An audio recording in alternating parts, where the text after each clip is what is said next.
one and all, to another edition of Journalist Hangout. I am Citizen Jones Hussein. Of course, you know, in the program this evening, PDP LP expressed disappointment as Supreme Court affirms President Tinubu's election victory. I'm hanging out with Babajide Kolade Otitoju, BKO they call him. BKO, I greet you. I greet you, Citizen. And we are joined by Adewale Adeoye. Wale. Good evening, Citizen Jones. So the team is ready. I hope you are.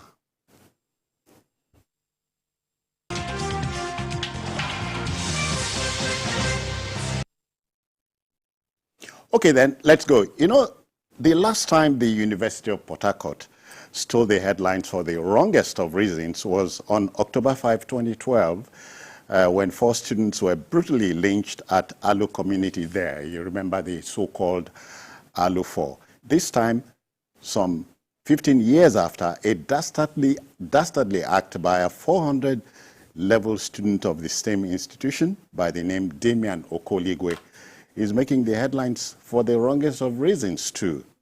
He allegedly killed his 20-year-old ex-lover for money rituals. The suspect is said to have killed the victim and sacked the body parts of Justina Otwene, a 300-level student of the Department of Biochemistry. Good that the suspect is facing the law, Jide. Yes, it's a good thing that the long arm of the law has caught up with him. It's terrible that we are in the grip of the great rich syndrome. At this time, young people who are still in school, they want to live the life of luxury and pleasure. They want to walk into a nightclub and turn heads. They want everyone to see them as people who are very rich, people who are comfortable, people who are famous. And for that reason, they would not mind getting involved in money-making rituals.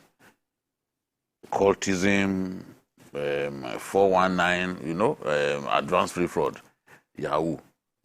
When you go to our tertiary institutions, they are literally bursting at the seams with boys who are simply into Yahoo business. They don't go to class. All they after is just bribe their teachers and Make let the society see them as people who have graduated from the university. But when you interrogate them, when you ask questions, no substance. the answers will show to you that the school didn't pass through them. They merely passed through the school. You know, it's we all need money. Money is expedient. But we don't have to look for money through crooked means.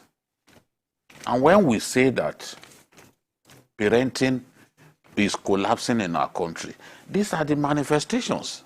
Because if you come from a very good home, where you wake up as early as 5 a.m., they tell you to pray.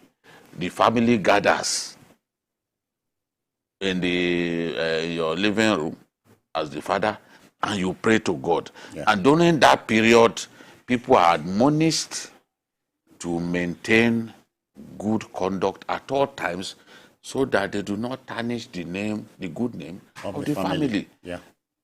How many families are still doing that?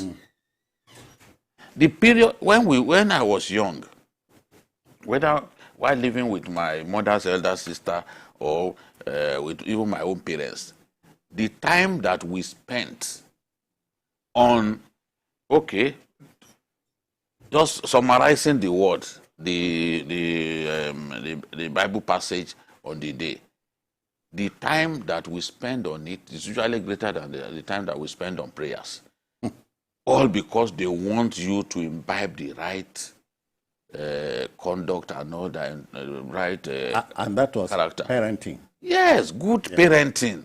And when you step out, you always remember that, look, if I step out of line, I will have disappointed my parents. You do not want to disappoint them. These days, many parents don't even care about their children. They don't know what their children are doing. Good parents go into their children's rooms in the dead of night to kind of do parental espionage. Last minute. What are they doing? Yes, just check. Yeah. That way you know your son that is already smoking, your son. Because you are likely to catch him in the act. Yes. Yeah, so parenting is failing rapidly in our country, and that's why we have this kind of situation. Right. Wale, let me tease you a little. We call it deductive reasoning. Do you think in 2023 that human body parts can generate money, can make you rich? For me, I've never, since I was born, I've not seen hard evidence that suggests that human bodies can spiritually be converted to a source of money. Well, I know people sell kidneys and all that, maybe for medical reasons. But in terms of getting some herbalists and then you give them human body and then they turn it to money, I think, to me, something that you cannot prove, that you cannot, I'm not dismissing spirituality, but I'm saying that if human parts is the source of funds that people can make money, is that where America is so rich, or China, or Singapore, or this South Africa, or United Arab Emirates? The richest, those richest people. The richest people in the world, list them, both old and young, even in Nigeria. How many of them made their money from human body parts? I think, you see, we have a lot of... It's like telling you that some people can touch you and then your manhood will be gone. You see, we have a lot of gullible people. You know, the human mind is very fragile. People cannot think deeply. You know, the end of reason. And that's why when you go on Facebook, I saw somebody saying that if you take a bottle of beer, mix it with leaves, and then if you do some incantations, it will bring you good luck. And I saw over 2,000 people responding. Likes. Please tell me how will I do it? Then what can I do next? But when you are talking about how to make money through hard work, you know, through patience, through dedication, through honesty, hardly will you see people... was speaking earlier like an old school. Yes. Hardly will you see people commenting. And that's why the point raised by Babajide is very important. Our education. There are two forms of education, formal education and informal education. Informal education is, you know, our children, how the way we raise them up. The formal one is the kind of curriculum we use in our primary and secondary schools. In those days, there were books that we read that would, make you a complete human being. We are talking about education with culture. In those days, when they want to pick senior prefect, they will look at the best, no election. But these days, you go to primary schools, they conduct election, people bring gala, they bring a rabena to give to fellow students in order to win election. So you see the way that we find it. Things have changed. Some teachers will even tell their students, the teacher is doing birthday, we will levy the students, go and bring money. So, primary schools. So we need to go back to addressing, our parentage, the kind of education. If it is not too late. I don't think it is too late. It's better than, not doing at all. All right. So I wish the guy well, because a 400 level student should be counting the days he needs to spend at the university. And the lady killed, just 20 years old. I don't wish him well at all. If you ask me, don't wish him well. Well, I wish him a huge level of opprobrium. I wish him the pain that he has inflicted on the family of this girl. Because this girl used to be his girlfriend. He must have lured her into his closet, knowing that she would be enthralled by the prospect of a reunion and all that, only to harvest her body parts and put the rest in a super sack That's not the sort of person that things like stories like this.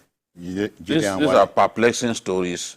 What is the evidence that you can actually make money by harvesting body parts through by making money rituals and all that? Sometimes it's just like when we were young.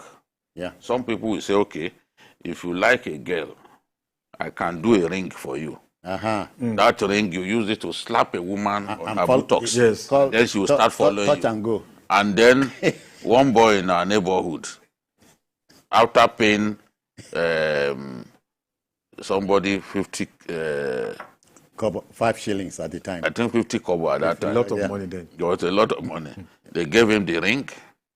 On the day that I got the ring, he couldn't sleep. He was overwhelmed by desire. The day I will use this ring. So it was the person that he had long coveted that he used the ring to slap a bomb. And the girl turned back, got hold of him, come and see 30 give him a whack. Somebody was supposed to give you a kiss on the lips. You got slaps instead. So how people come to believe that this sort of things work? I wish I understand. In 2023. Okay, let's go to our next story. Now, sometimes you wonder if it is always too late to apologize in politics.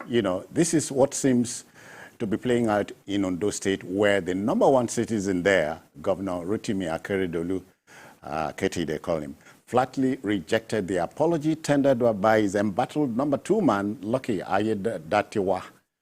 Well, this is as a result of the embarrassment that is ongoing in the state.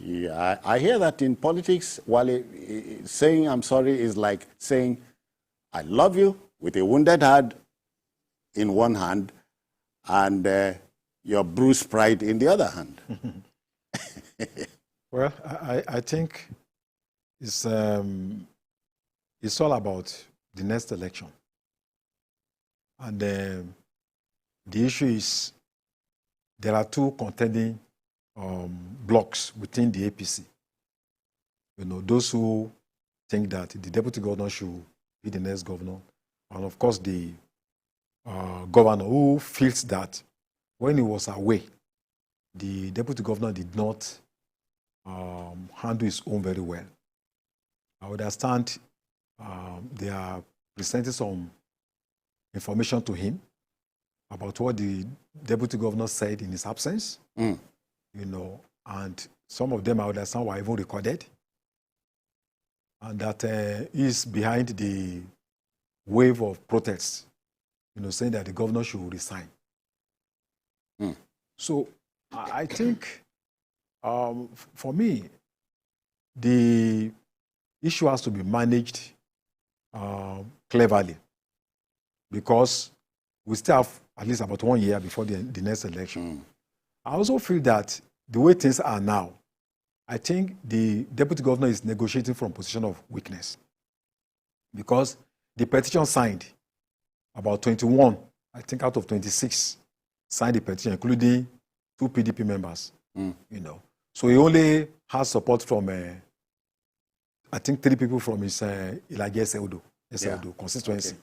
So if you base it on the control of the state assembly that has the constitutional power to remove the deputy governor, I think he has lost the game. So only the magnanimity of the party leadership and the magnanimity of the governor that I think can save him from being impeached. But I hope they can still manage things very well. It's easy to say I'm sorry, but in politics, when you say good night, it means different things. So I hope the party leadership will intervene. Though the party leadership has, the party chairman has actually intervened, but I don't think the two parties are yielding grounds. So as things stand, they say the first cut is the deepest. Yes, as things stand, it's only God that can save the deputy governor from being, removed from that position.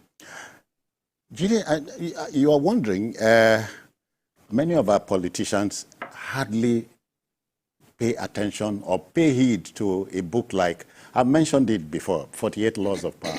Law number 3 says, don't stretch your hand too soon. I cannot forget it. I think that it was Governor Akeredolu that stretched his hand too soon, because he made it clear from the night of the inauguration that he wanted Lucky Aiyedatiwa to succeed him. You don't do that in politics. Buhari was faced with that situation. They asked him, whom do you want to see succeed? He said, I have someone in mind, but if I mention it, they will crush the person. He said it. What, I mean, even where I was saying, it went viral. That's a man who knew that, look, if I show this person so much love, it will breed hatred for him and all that. And this is what, in my view, has caused this man's problem. I see 14 allegations. I've looked at those allegations. You can imagine accusing someone of trying to spend so amount of money, over 100 million, to buy a bulletproof vehicle for himself. And I asked the question, did he buy? Did he buy? They said no, that in fact he routed it through the wrong person. That he sent it to the SSG to approve.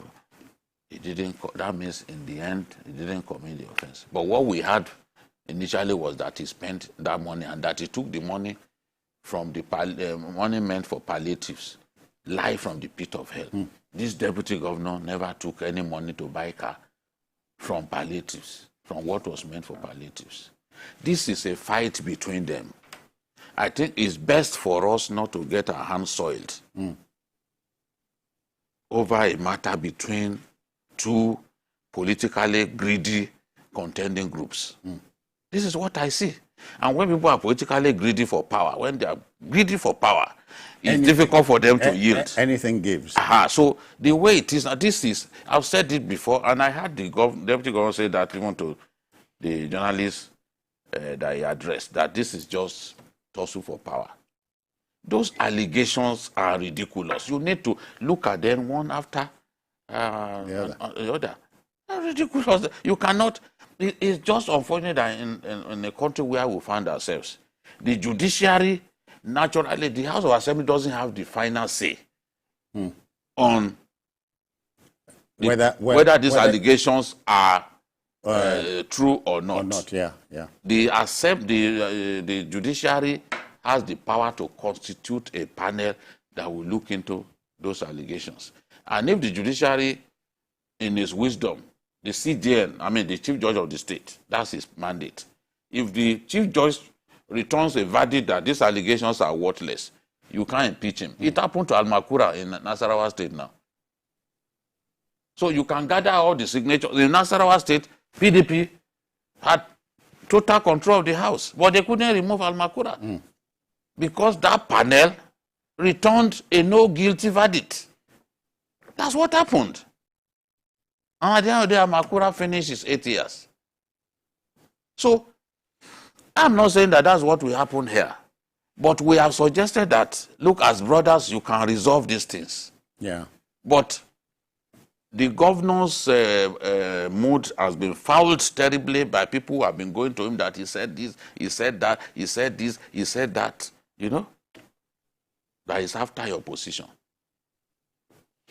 I just don't understand. That's why we're having, and if the party intervenes, and we say party is supreme, we respect party leader. If the party intervenes, and you are hearing assembly members come back 2 or 3 days later to say the impeachment is on course.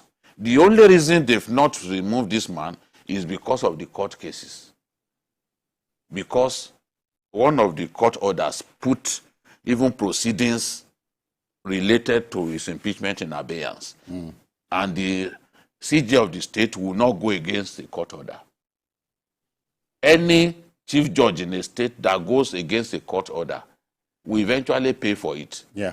When in Ekiti state they were desperate to remove Fayose, And I think they even added Olujimi at that. And Olujimi, they didn't have any evidence against Olujimi. Yes, they were bent on impeaching her. The assembly,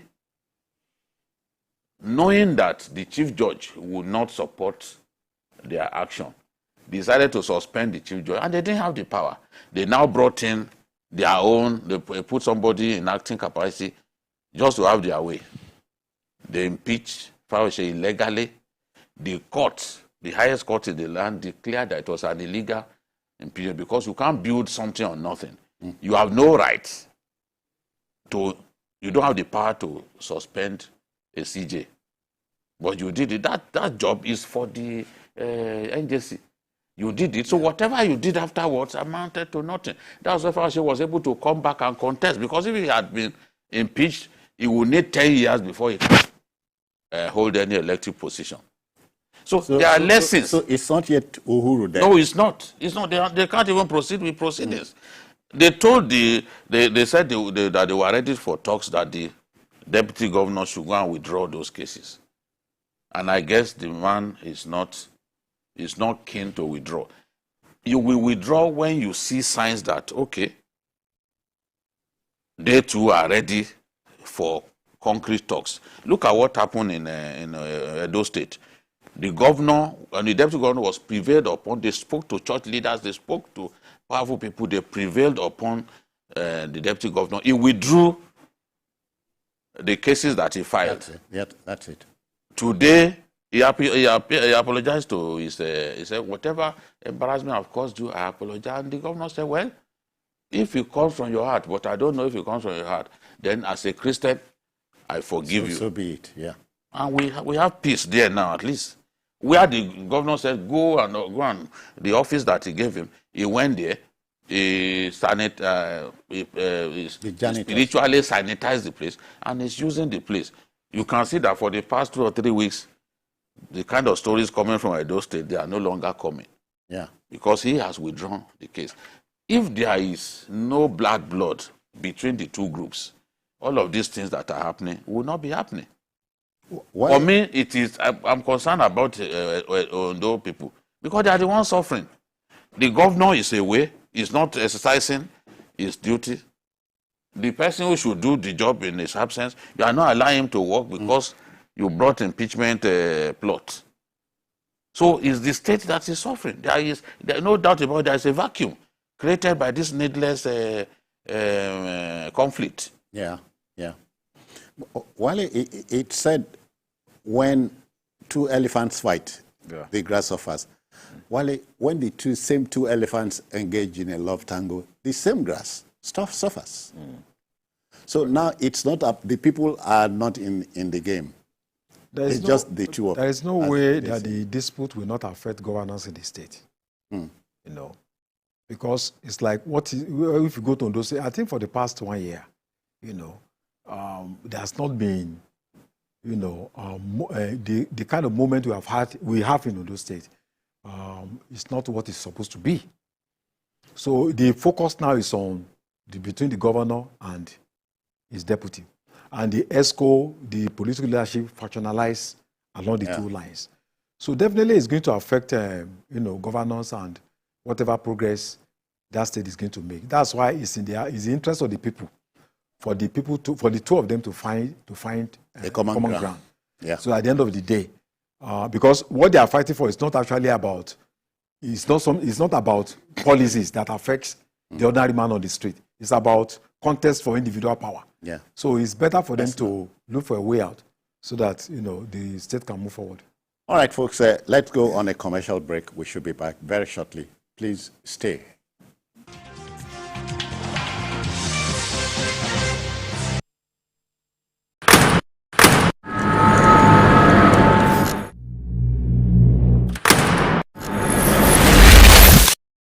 Voted as the best TV station of the year. TVC News breaks into the core of every event as they happen. Following all nationwide big and impactful stories. Without the news from every perspective. Covering every human angle. I am Veronica, bringing you the news you would want to watch. The TVC News at 7 and the TVC News at 10 are not like any other news broadcast. It's the big news hour, the hour for the big breaking stories. We've got some of the best reporters on the field. Taking you through as it happens. It's fast-paced, hard-hitting, With investigations that matter. bringing in news that affects your life. With sport, entertainment and business news so you don't miss a thing. Experience resourceful coverage with depth. Every night.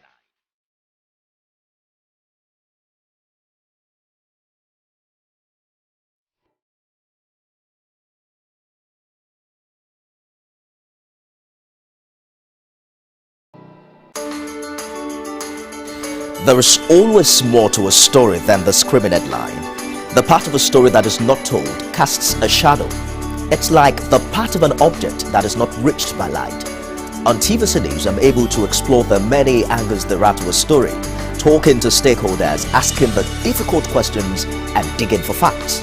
I believe the viewers are able to make a better decision if they're well informed and understand not just a part, but the complete story. TVC News, first with breaking news. All right, welcome back. So let's go. Let's take the Ondo story to a logical conclusion. Jide, now the governor is saying, I leave everything to the State Assembly. What do you think he means here? Well, what is trying to wash his hands clean from what is going on. After all, officially, he wasn't the one that complained. It's the House that came up with allegations against this The person. number two man, yeah. Yes, and it's the House that has to prove that those allegations are valid and all that. The governor does not need to get involved in controversies at this time. And I think his own approach is different to what we had in Edo, because in the case of the Edo governor, the governor was embarrassed by some actions that happened, some things that happened, and that's why he didn't want to have anything to do with his deputy. But in this case, Aiyedatiwa is a political novice. In that house, he doesn't have support. He doesn't have support. So when I hear that, oh, he's ambitious, is this, so where do you start from? Even if in the house you don't have support at all. So I am not his lawyer, but that person to me is not as hungry for power as we are being made to believe, because it did not even when the governor left and he was made acting governor, we didn't see someone bent on showing that, yes, I'm the one in charge. You are saying he's not necessarily charismatic? No, he's not as vigorous as a politically conscious deputy governor should be. You can't put him in. Also to a point where you can't compare him to the deputy governor of Edo State, for example. Okay. He has political structures. He's always been in the game and all that. He's an Aluta man. He's an Aluta man, but he was also somebody who had been in the House of Reps. He's been in politics for some. When you're talking about Aiyedatiwa, what is his background in politics? Which election has he ever won? So it's not even, in every sense of the word, a thoroughbred politician. Okay. But you can't say that of the man in Edo State, because that one in Edo State is already a formidable adversary. Whichever way you look at it, he's been in the game for so long, you know. So he would raise a lot of suspicion. Yes. Yeah. But this person, that's why some of us hate politics so much, because of the way politicians, especially politicians in Nigeria, the way they play the you know, the Nigerian politician, when he has power, he thinks that he's God. In fact, they say that he is Machiavellian. And it takes, time moves rapidly. Within a short time, you've left power and you become an ordinary person. That's it. People That's the former governor of your state, Oluloyo, described as X this, X that. You know? In no time, you become an X this, X that. But they think about now. They don't think about tomorrow. Wale, please, quickly, let's look at the dilemma of the number 2 office from the center to my state and your state. Well, I think what I believe is that as a politician, whether governor or deputy governor, there are 2 things you need to get right. The first one is law, then the first one is politics. If you get the law right or don't get the politics right, you may still end up in trouble. You know, you mentioned the case of Fayose that was impeached. But you know that in November 2014, the same government of Fayose impeached the Speaker of the House, 7 PDP members out of 26. They just drove out, you know, impeached the Speaker and the Deputy Speaker. So that is politics. That is not law. So we have seen instances where people are overwhelmed. You know, if you know how to play your political game, before you now go to court, it's almost 2-3 years. Yeah. And the damage will have been done.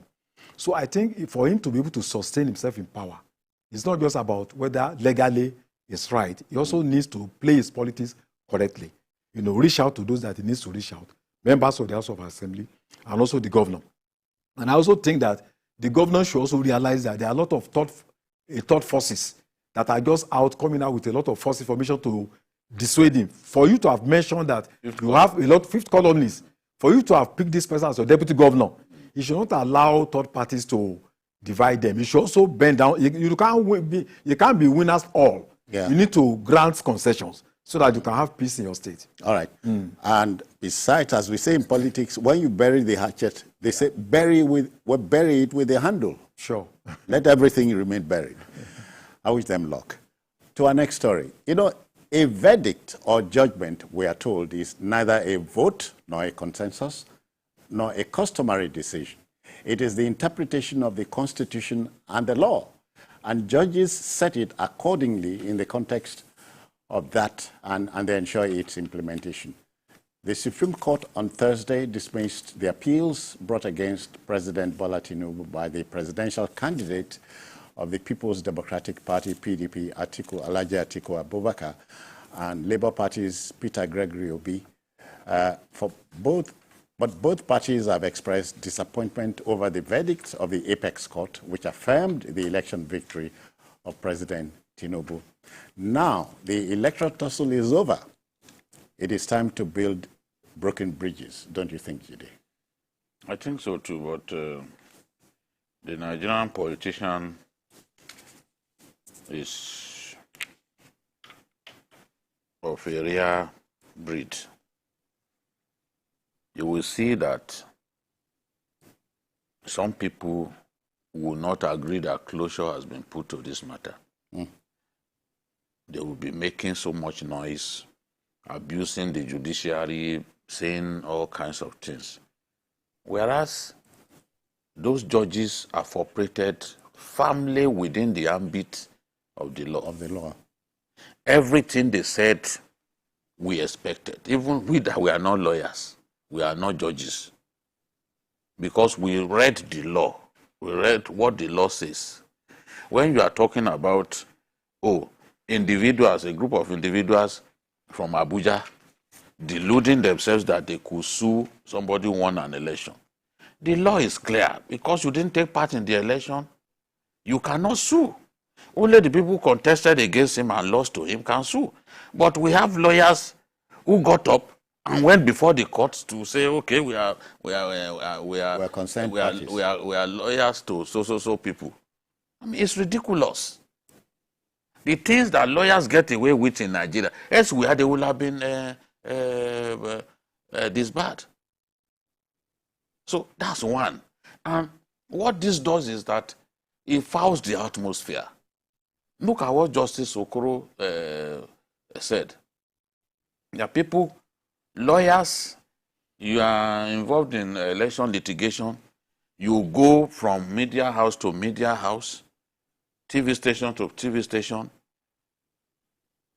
analyzing a case that is before a court. something that is completely against your training. Yeah. You're analyzing it, trying to foul the atmosphere, trying to get your supporters worked up unnecessarily. And they go on social media, they go on Twitter, or is it X that they call it now? They go and work themselves up needlessly over things that are immaterial. At the end of the day, they eat up the polity. And what they do, moving from TV station to TV station, at the end of the day does not affect the outcome. The judges are not going to be bothered about public opinion, especially public opinion from a noisy minority. Because when we are talking about public opinion, we have to be sure of what we are saying. That some people are voluble, they can make all the noise in the world, does not mean that they are in the majority. There are people who are not interested in those noises. It's the least of their concerns. And those people actually outvote the noisemakers. We have to say the truth. It doesn't matter how we are passing. Oh, you hate me, we're saying the truth. That is your problem.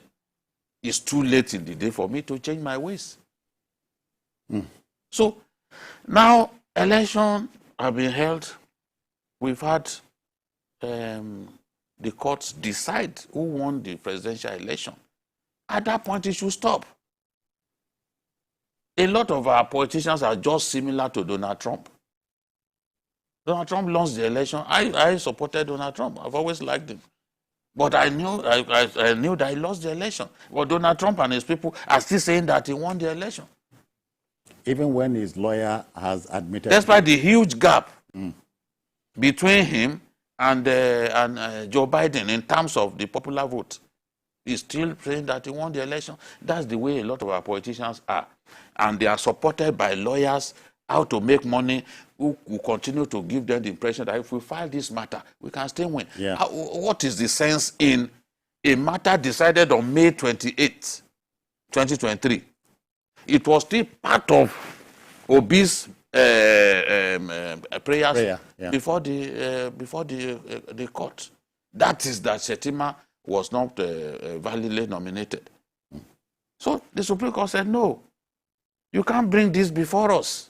We've decided this matter. We can't be sitting over a matter that we have decided. Are you telling me that a lawyer shouldn't have known that a matter already decided by the apex court, you can't bring it before the same apex court? You brought it before the PEPC. Were you expecting the lower court to overrule the Supreme Court? What kind of thing are we going through in this country? And then you didn't stop there. After the PEPC said, no, this matter has been decided by the Supreme Court, you still took it before the Supreme Court amongst your prayers. Come on. I mean, these are the things happening. And when you don't have your way, you stand on the rooftop and be making so much noise. The Nigerian politician is telling you and I that in politics, anything is possible. But that is a lie. Okay. It is not, you cannot say that in politics everything is possible. Anything. No, even anything is not possible. So it's the same way that when people argue. When Napoleon Bonaparte said, in politics, stupidity is not a handicap. But even when you're talking about stupidity, it's not everybody that manifestly demonstrates stupidity. Some people still have some level of decorum. They will not show their stupidity. Maybe within the four walls of their homes, they demonstrate stupidity. They demonstrate lack of common sense. But when they are in public, they restrain themselves. So this is the thing. It's just like when people, my teachers taught me in the university that to say God can do everything is wrong. And I'm like, oh, because we've always heard that God can do all things. I said, what is this man saying? And he said, no, because the teacher himself was a cleric. He said, come on, calm down, calm down. I will teach you what you do not know. Don't get emotional. Don't get crazy over nothing. He said, can God be irrational? Can God create a stone he cannot lift? The idea of a stone that God cannot lift is irrational. Can God create a square cycle? The idea of a square cycle is irrational. I said, oh, this is why I came to university. So that I will learn new things. So when they say, oh, he can do all things, you're assuming that he can be like us. He can be irrational. But it cannot be. It cannot be. Wale, shall we talk about the FCT? Well, you know, If you understand what yes, I understand what you mean. Let me put it in the common language. Okay. Street person. You know, it's like you having a football, and let's say between Hope Water and KC in Onitsha. And then CKC scores 5-0. Then Hope Water is now saying that one of those penalties, one of those 5 goals, one was not scored inside 18. So, because if you score inside 18, penalty is a goal. But one must have been scored inside 18 before it can be counted. So on that basis, it should be disqualified. Then on the other ground, you say the striker of CKC who scored that goal in 1952. The school he attended, he didn't get the original certificate. In 1970, he went to one college, and that college, he didn't write the correct name. So would that disqualify the 5 goals already scored by CKC? So instead of, then look at the issue of IREF, because these are the 3 pillars, IREF, Abuja, and then the personality of the presidential candidate. Yeah. On IREF, if after scoring 5 goals, they didn't show it on the screen in the stadium, so because of that, it didn't, the goals don't count. There are so many people who are there, they witnessed it. Those are the party against spectators in the stadium.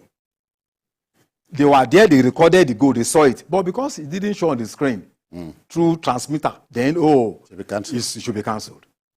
And I think these are the pillars, that were demolished by the judges. One of the judges said something. He said the petition of Atiku was vexatious, based on personal attack on the striker who scored that goal against Hope Water. It's not about issues. And the Atiku called a press conference, and he was attacking that, in 1992, when they were in PDM, he did something to me. During the election in 2003, I worked for him. Those are personal issues. Supported Yaradua. They are personal issues that have no bearing. I've been following on the case at hand. Yes, I've been following the current president since 1992. I think we should learn from resilience. Somebody who was almost killed, he went abroad, sold his properties. He never knew he would become the president of Nigeria, and worked so hard, came back again. During the June 12th, he was almost killed. Abandoned everything, his family and all that, and eventually, even in the party, within the APC, they didn't want him to be. This is the first time I'm seeing an election that the ruling party did not, a section, for them in a very strong section, including people very powerful in the party, did not support the candidate. All sorts of policies came up just because of one candidate, but eventually the person won.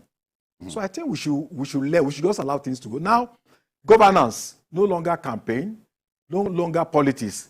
And I think we should learn from what is happening in the Middle East. Look at Israel and Palestine.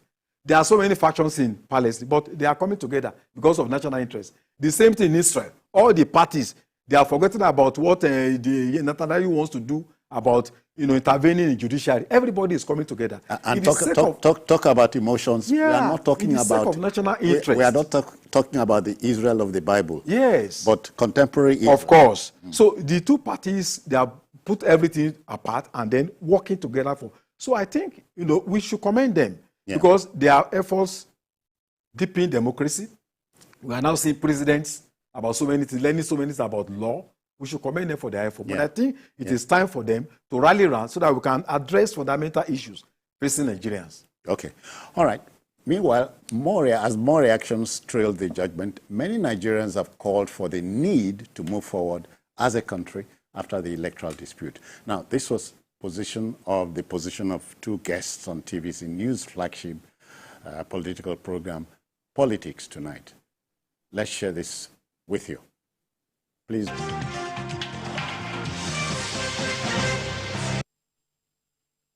After months of legal battle, the 2023 presidential election petitions challenging the victory of President Bola Tinubu in the February 25 poll came to a close on Thursday, the 26th of October.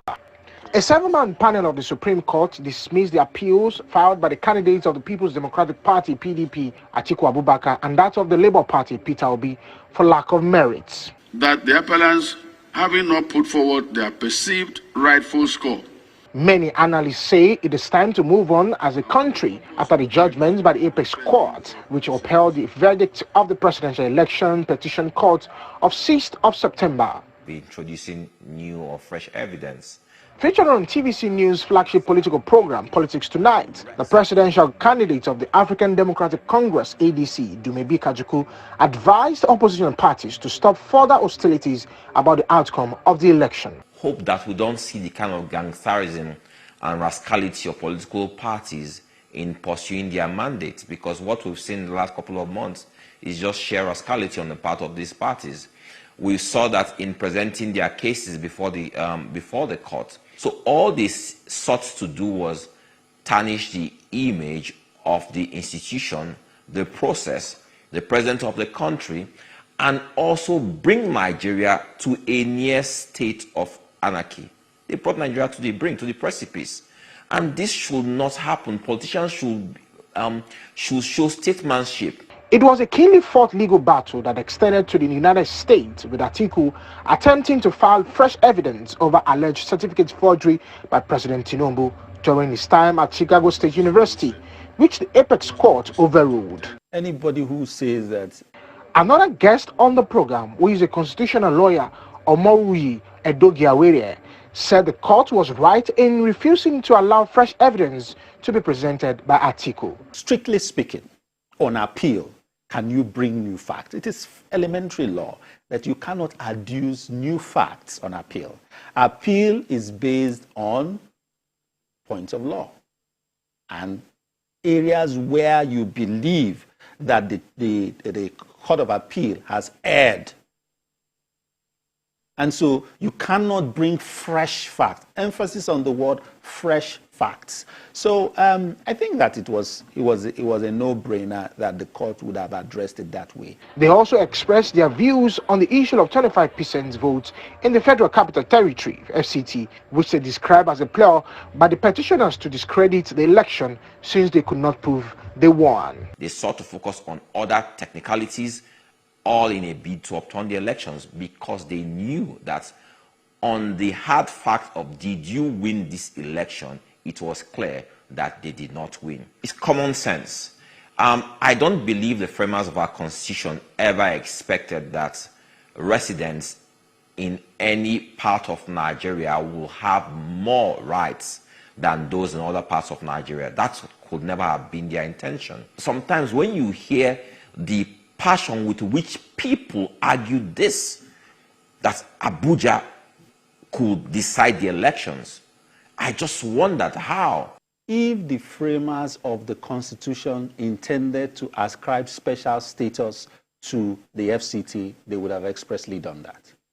And the court also gave a hint that we all lawyers must now take, that in seeking to interpret sections of the Constitution, the courts must be very wary of adopting a narrow, rigid approach. Kachiko berated the Labour Party for the attacks on the judiciary and called on the National Assembly to address the problem. The judiciary is supposed to uphold society, uphold constitution that frames society. If we say it does not exist, it is corrupt, we might as well let a state of anarchy prevail in Nigeria. So the National Assembly must look at this. What do we do to people who promote anarchy by disrupting the judiciary? What should we do to those people who consciously, who intentionally do things to make Nigerians doubt the integrity of the judiciary? What should we do to those people? This should not be allowed to happen. Tell you what, it's very easy for people to have taken those pictures that they saw all over the internet of our judges, gone after them, gone after their families. That's what they intended. What happened if people had done that? Someone had lost their life in this process. What do we then say to ourselves? I expect that the National Assembly should be looking at this critically and come up with a solution to this. With litigation over, the administration of President Tinubu can now focus on the governance, particularly reviving the ailing economy and uniting the people.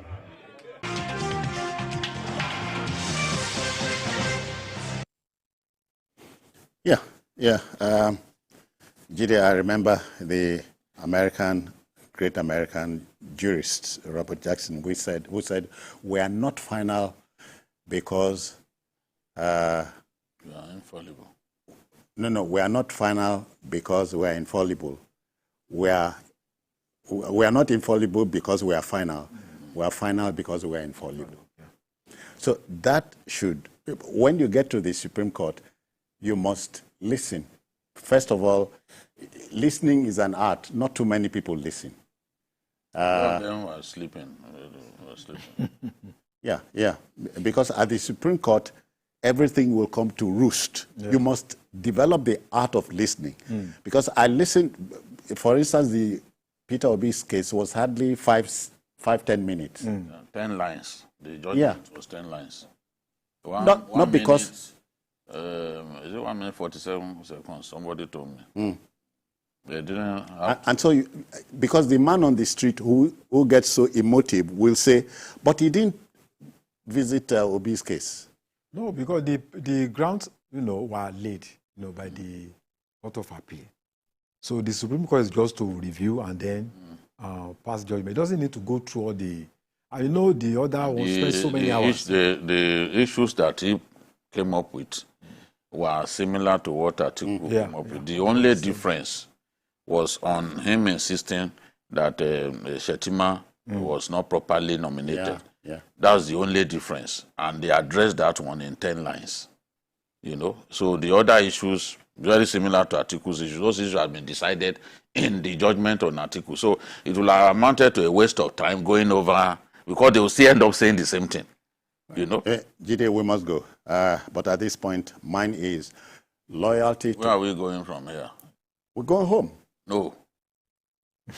Okay, you mean as a... bar. Have we not been called to bar? Ikosi bar. Yes. No. Okay, I should have known. Lawyers get called to bar. At TVC, we get called to bar too. That's it. There's a bar here. Yes. Please come over.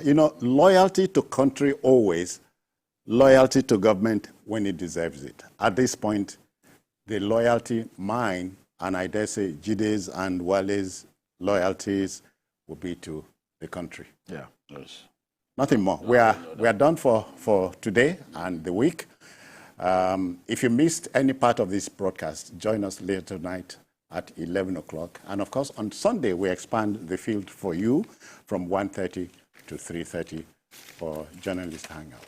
We are on YouTube at youtube.com/TVC News Nigeria. I am Citizen Jones Hussein. Bye-bye now. Take care.